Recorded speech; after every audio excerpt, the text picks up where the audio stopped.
And we're back from 3 days away, a rare day off on Fridays. We have plenty to talk about on Today in Ohio, the news podcast discussion from cleveland.com and the Plain Dealer. I'm Chris Quinn. I'm here with Lisa Garvin, Layla Tassi, and Laura Johnston. We're going to start with some election follow-up. I know it's a week old, but people are still talking about it. And on this next question, my email box keeps filling up with it. Following Tuesday's elections, is gerrymandering still as big of a problem as it was for the past 10 years? Lisa, the readers I'm hearing from refuse to accept these numbers. Well, in our story, and and we have to crunch some numbers here. So gerrymandering was slightly less egregious in this last election than it has been. And, knowing that we voted with unconstitutional maps. So in the November 8th election, we have 5 Democratic congressional seats and 10 Republicans going to the U.S. Congress. So that means that the GOP has 67% of the Ohio congressional seats. So when you look at the average votes for Republicans for statewide office, that sits at 59%. If you look at the average vote share of statewide congressional candidates, that's 57%.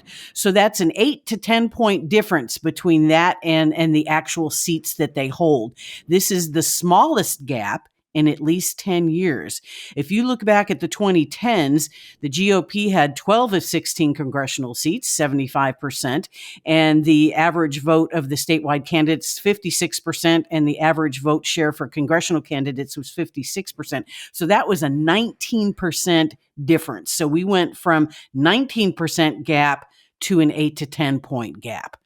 But when you talk to Common Cause Director Catherine Terser, she says, yeah, the gerrymander was not as robust or extreme as expected, but they just went from an F grade to a D grade. She said that Dems did win competitive races, but 3 of the seats were vulnerable to GOP pickup, whereas no Republican seats were vulnerable to a Democratic challenge. So, the map was deemed competitive, and the districts are said to be solid for the Democrats. But I don't know. It still looks like a gerrymander to me. It was definitely gerrymandered in the process. But what is interesting is that the vote is shifting. More and more people are voting Republican, which means that gulf is shrinking. And people are saying, well, they were all incumbents, so of course they voted for him. You can make any kind of analysis you want, but the numbers are the numbers. People voted in large numbers across this state for Republicans. Yes, they did. And most of the all of the GOP incumbents except one, they have the visibility, obviously, because they're in office, and they also have a fundraising edge and draw more donor dollars. But most of them won their races by about 20 points. But they did lose a Republican. I mean, political science professor from the University of Cincinnati, David Niven, says it's a grand cosmic irony that the Republicans defended their gerrymandered maps only to lose, Congressman Steve Chabot's seat to a Democrat. The other problem, of course, is the Democrats are not fielding the best of candidates. The Democratic Party is in kind of disarray like never before, and unless they can get their act together, it's just not going to be a competitive state. Well, and I today think in Ohio. Oh, go ahead.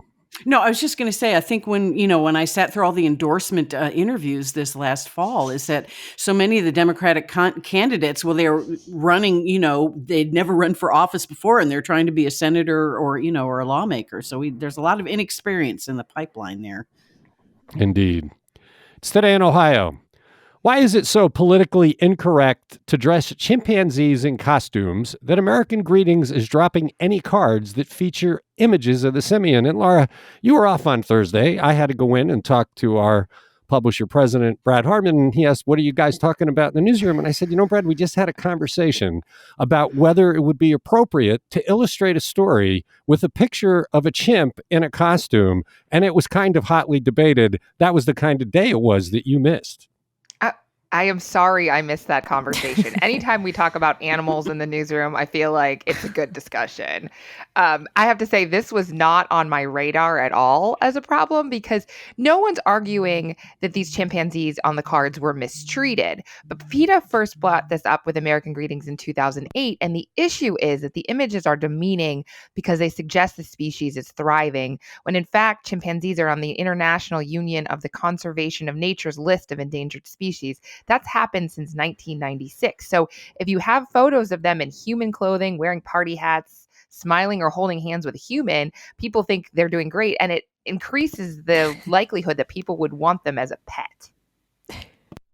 I got to tell you, this one, with all the stuff we've been talking about for the past week, abortion and the red wave, blue wave, all the big issues facing America, this just did not seem like one that should merit this kind of a discussion. Our former colleague, Robin Goist, is with PETA, and she feels very strongly about it, was very proud that American Greetings decided to do this.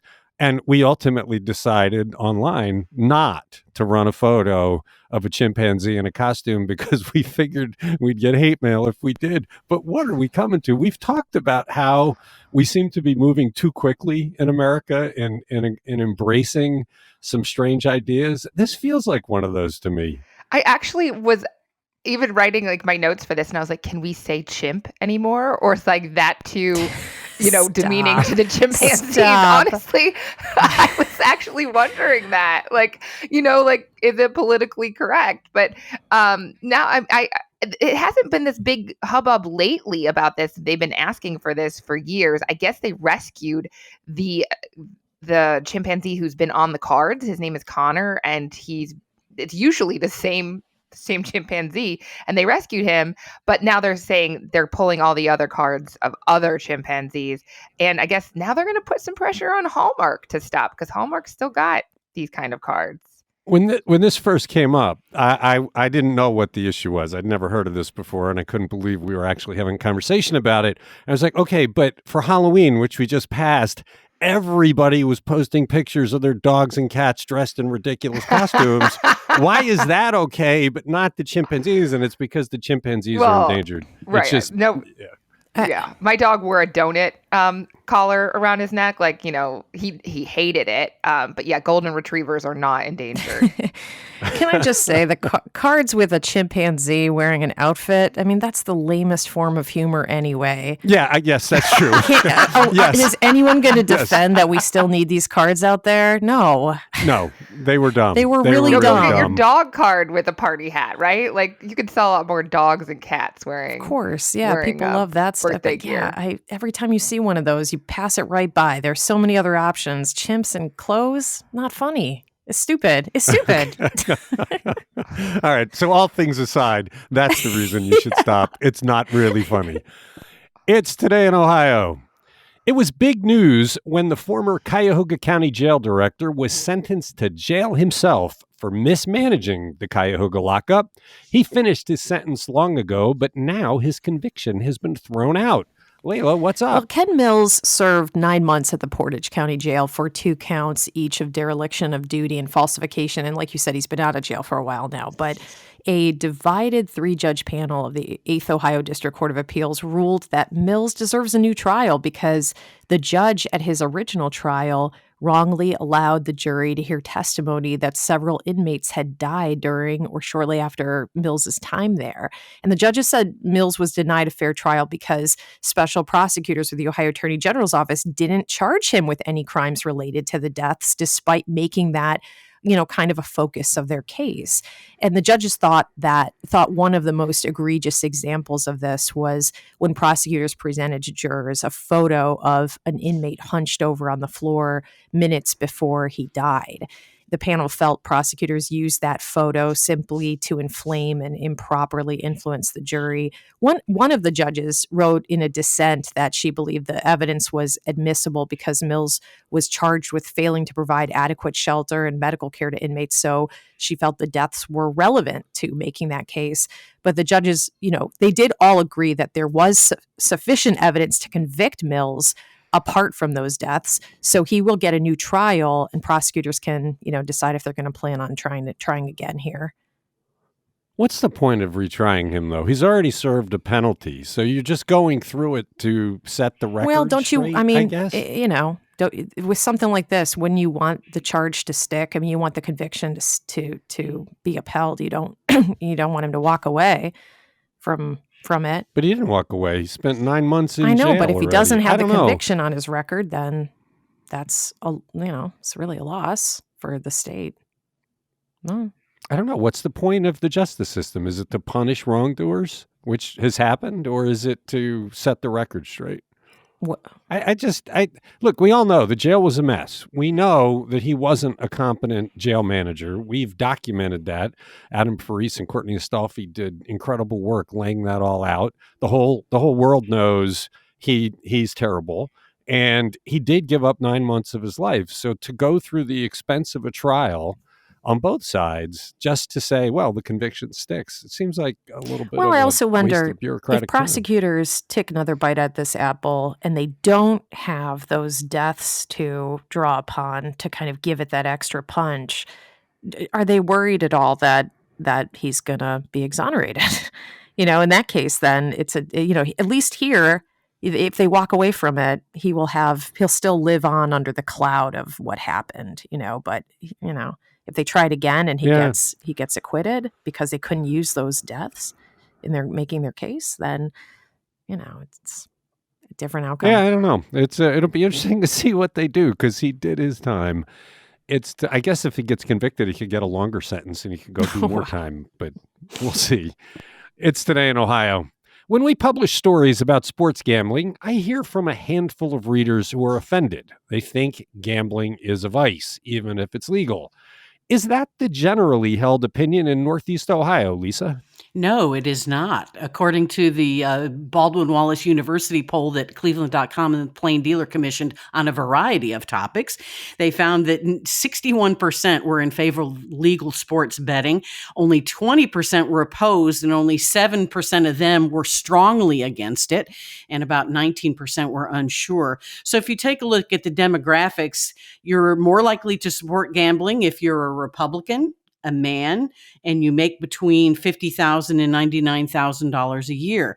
And they found in the age demographic, the support was higher in the 18 to 49 demo, but it drops with each older demographic. So the older you get, the less likely you're to support gambling. Also, more white folks and black folks support it. 61.7% of white people are opposed or support gambling, as opposed to 57% of black folks. And that's a 4-point difference. What strikes me, because I get some pretty angry email about it, because the gambling issue is changing the language of sports reporting. There are a lot more stories now that look at the odds and the point spreads. They were always there, but it's much more a part of the discussion. There were studies done in Australia when they did sports gambling about how the whole narration of in-game sports coverage changed, and that's happening. It's a fairly dramatic shift in the way you analyze it. Will Nick Chubb rush for 100 yards or not? It's no longer winning or losing or just a point spread. But there are some readers that don't want that. They don't like change, so that's one thing. But they just don't think that we should discuss gambling because it's so evil, but it's legal. It's not illegal anymore starting in January, so we will be using that language. Right. And support for it. I mean, almost every demographic they talked to, the support was over 50% and well over in many cases. Yeah. I'm surprised to hear that Republicans that they're more likely to support gambling, because don't they see themselves as the morality police? I mean, that's interesting that you say that, Layla, because in Texas, which was solidly conservative, they never could pass casino gambling, and they tried like 3 times and it never happened. So that kind of surprises me. Yeah. Well, yeah, that's true, Layla. I mean, I know how we got it passed because the Republicans were afraid that it would be a constitutional amendment, so they moved it through. It's also lucrative. I mean, the state does get some money out of it, but for regular Republican voters, it is interesting that they're in favor of it. Maybe it's just become so accepted generally because it's everywhere. It's Today in Ohio. We don't think of Cuyahoga County as a split ballot country, but what did our analysis of voting patterns for governor and Senate show? Laura, one more election story. Right. And Zachary Smith did a nice job analyzing who was voting where, and up to about a fifth, actually more than a fifth, 22% of the county precincts broke party lines when voting in races for the governor and U.S. Senate. So they chose candidates from opposing parties. And that's a political gray area. Most of these are choosing Mike DeWine as governor and Tim Ryan as senator. So, and they're mostly in the far east side of the county in the southwestern suburbs. And then there were 6 precincts, less than 1% of the county, that swung the other way, voted for Nan Whaley and J.D. Vance. 66% of the precincts across the county voted for both Democrats, and 10% voted for both Republicans. The map that we published with this story really was the visual aid of visual aids. You never think of Cuyahoga County as having that much red in it. Well, and I mean, think about it. It's well, yeah, 10% of the county. But we've seen this in the last couple of years. Strongsville, super red. Parma, which used to be a completely Democratic stronghold, has some red in it. Seven Hills, North Royalton, Brecksville. I mean, the further south you get, the a little bit more rural, you're getting, obviously it's very suburban, but you're getting more red. I was really surprised to see that my area of Rocky River is just as blue as, South Euclid and Cleveland Heights. Although there is like a couple of red precincts, right? Maybe in University Heights. I was surprised by that. Yeah, I suggest people look on cleveland.com to see the map, because we can talk about it all we want, but sometimes an image is worth thousands of words, and it is. It was really interesting to see how many people voted for DeWine and against J.D. Vance. And I wish that trend had just carried through the state. That was why. We had talked about that beforehand, right? Andrew Tobias wrote a story about how Ryan was aiming to pick up those votes, and he really needed to do it to win. And he did it in Cuyahoga, but not by big enough margins to override the rest of the state. That's because turnout in Cuyahoga was pretty bad overall. Right. I mean, that's part of the problem is the Democrats no longer get out the vote. People don't feel like they're invested in the system, so they stay home. It's Today in Ohio. Chris Ronayne scored a huge win just 2 days after being elected Cuyahoga County Executive, naming a chief of staff who was quite popular before he left Greater Cleveland 8 years ago. Layla, who is he and what has he been doing? I agree that this was a good get for Ronayne. Last week, he named Eric Wobser to his transition team and as his future chief of staff. And until then, Wobser had been the city manager of Sandusky, which is his hometown. He's been there since 2014. Before that, he had been the director of Ohio City Inc. since 2009. That's the community development corporation in the Ohio City neighborhood. And he once served as the manager of the City of Cleveland's Office of Capital Budgeting. Eric presided over Ohio City Inc. during the years when Ohio City really blossomed into what it is today. So full of restaurants and nightlife and attractions. He helped bring Mitchell's Ice Cream to that shuttered storefront that once housed Moda. Remember Moda, that awful nightclub? And he knew how to leverage neighborhood anchors like the West Side Market to attract other businesses. And he took that sensibility with him to Sandusky. So throughout the past 8 years, I just couldn't tell you how many times I've heard people say they wish that Eric Wobser would come back to Cleveland. For a moment, when former city councilman Joe Simperman was stepping down from council to become the director of Global Cleveland, there was some chatter that Eric would have come back to the city to be appointed to that council seat. But he was adamant at that time that he was committed to Sandusky. That's his hometown. So I had always felt like that's where his heart was. And, I was really pleasantly surprised to see that he was named to this position. He's been on fire. I mean, you want somebody that cares about lakefront development. He moved City Hall off the lakefront so that they could develop it. I mean, think about that. How many mayors are going to say, yeah, what a waste of space, like an airport maybe. Let's get it off the lakefront and do some cool things with it. That town in his 8 years has been transformed. I mean, he has been a wonderkind. And you're right. How many times have we heard, when's he coming back? He spoke at the City Club a few years back, I think, and you heard that. When is he coming back? For Chris Ronayne to snag him and bring him back, that is big And looking news. around online, I saw the story that said that in 2020, it seems he was a finalist for the job of city administrator in Ann Arbor, Michigan. He has ties there. He won, he went to University of Michigan for law school. Yeah. But he ended up withdrawing his name from consideration there and decided to stay in Sandusky instead and help his hometown weather the storm during the pandemic. Of course, that town, they suffered so greatly from the sudden loss of tourism dollars and the fact that Cedar Point was closed for half of that season. And he told Ann Arbor, it was an honor to be a finalist, but it would take a near perfect situation for me to consider leaving Sandusky. So this must be that perfect situation.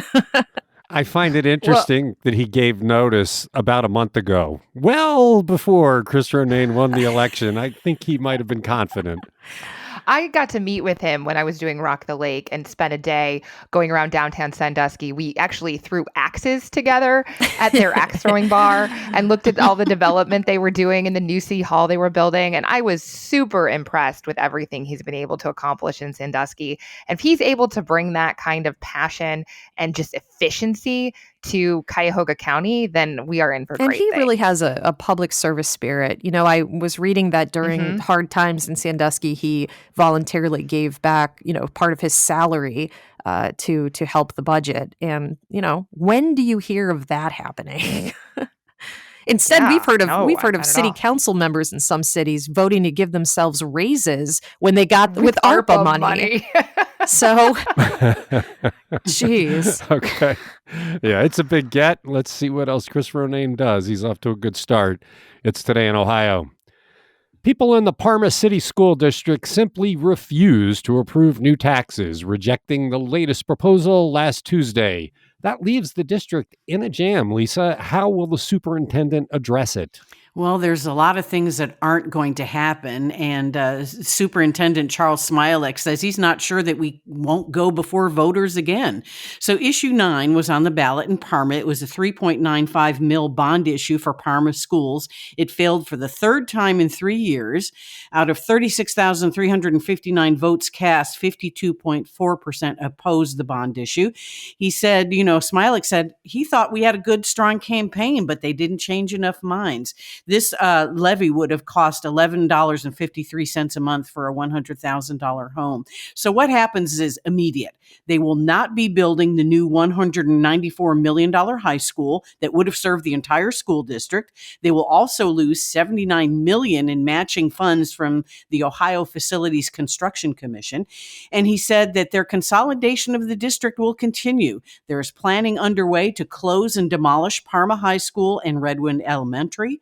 Parma Park Elementary will become the new central office location and the location for the Parma Academy of Gifted Enrichment, and that's coming soon. He says, but we may have to come back to voters. If we need a new high school, the operating revenues that they got from their last levy in 2011 is running out. So he's not sure what his next steps will be.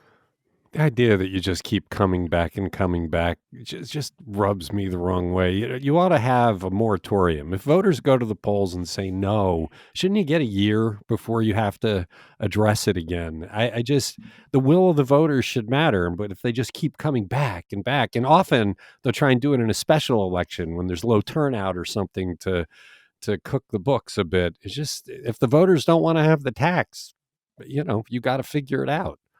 But then will they start bitching that there's no high school? I mean, Yeah, but look, the voters are the ones that decide how much money the government should have. The voters are the government. They control it. And so if the voters say, no more taxes, we want you to do it within a budget, then you got to work within the budget. Imagine if the county council learned to work within its budget.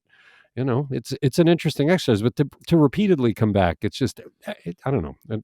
You hear people talking about it and they just feel like it's not right. It's also partly because of Ohio's law, where the taxes don't rise with inflation. That's a rare thing. Ohio has that cap, so that as soon as you pass the tax, the value of it starts dropping because you can never collect an extra dollar from it than when you passed it. It's Today in Ohio. Let's talk slush funds. What is the latest round of spending by the Cuyahoga County Council with its terribly misguided move to squander $66 million in stimulus funds on dozens of tiny projects that no one will remember? How do you really feel, Layla. Chris? Yeah.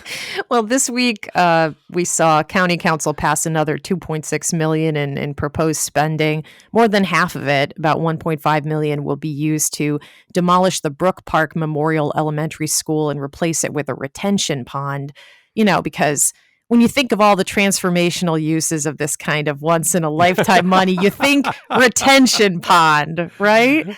But what else? I mean, Dale Miller. The mosquito breeding grounds. Mosquito farm, the Brook Park Mosquito Farm. Right. But so Dale Miller and Ann Baker in Districts 1 and 2, they're going to pool $89,000 to give to the West Shore Council of Governments to buy equipment for the West Shore Technical Response Team. They respond to fires and specialized rescue operations. Dale Miller is also going to give $750,000 to add a path from Cam's Corners neighborhood to Rocky River Reservation. He's going to give $100,000 for a meals program for seniors. There's money for Lakewood to produce a feasibility study on eco-friendly public transit. That sounds kind of interesting. $43,000 for the Journey Center for Safety and Healing for renovations at a domestic violence shelter. And then Sonny Simon in District 11 is giving $50,000 to the Bail Project Incorporated to hire an employee to identify people in need of bail assistance and support them. That's the new list. I just think $66 million, if you'd been very creative and innovative, how many lives could you have actually changed? You know, we talked at one point, what if you created a nurse training program, because we have this terrible shortage of nurses, where you take candidates, you put them through school, you pay for their childcare, you make sure they have food and shelter, and for whatever it is, the year and a half it takes to get trained, everything's covered, and then you change their lives and they thrive and their families thrive. How many people could you have done that with? And instead, we're doing all this nickel and dime stuff that no one's going to remember. It's and the next round will probably include like $50,000 for mosquito control in Brook Park. West Nile virus, right? Testing in Brook Park. It's Today in Ohio. There was a time when the answer to this question was a hard no, but no longer, it appears. Should you buy travel insurance when planning a vacation? Laura. The experts are saying yes, and most travelers agree at this point. More than half, and it depends who you're asking, but up to 95% of some travel agents' clients are getting travel insurance. I have to say, I've never paid for this. Then again, my vacations are really modest compared to the people talking in this story. I've never, been to Belize and had to wait out a hurricane. And that's the kind of stuff that people are worried about, right? It's not just COVID, but that's the reason that so many people are choosing to get it now, is because they've seen what can happen to their vacations when the unexpected occurs. I was surprised that the advice was generally that. And it wasn't just advice from people who make money by selling you insurance.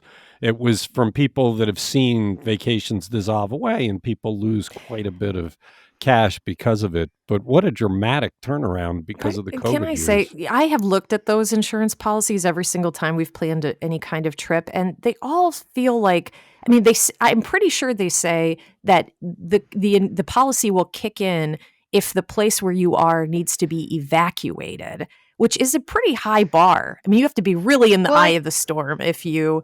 I think there's a lot of different ones that you can get here, and Susan Glaser lays it out really well. I mean, you're going to pay more for the cancel for anything kind of thing. If you're like, I'm just not feeling my trip anymore, I want to cancel, you can get insurance for that and get your money back. There are people that get sick when they're on vacation, rather if it's from COVID or something else. People who had to quarantine, their insurance was covering extra days stay at their hotels. Somebody apparently tripped and broke an ankle while they were quarantined, and they got that paid for. So I think you have to be really careful about what you're paying for and reading the fine print, because it could be a terrorist attack, it could be a storm, it could just be bad weather that cancels your flight. I don't know, but you do need to look at what you're paying for, and the more it covers, obviously, the more expensive it's going to be. But it's a fraction of the cost of the total. They say 4 to 8% of the total trip cost. And if you are planning like a big trip, jaunt through Europe and a bunch of different countries, it makes a whole lot more sense than if I'm like, I'm going to drive somewhere and stay in a hotel that's totally cancelable.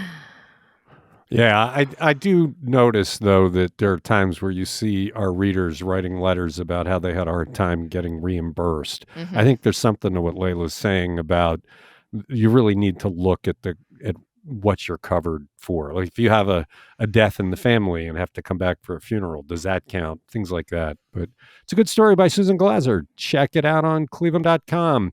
That's it for Monday on Today in Ohio. Thanks, Lisa. Thanks, Laura. Thanks, Layla. And thank you for listening.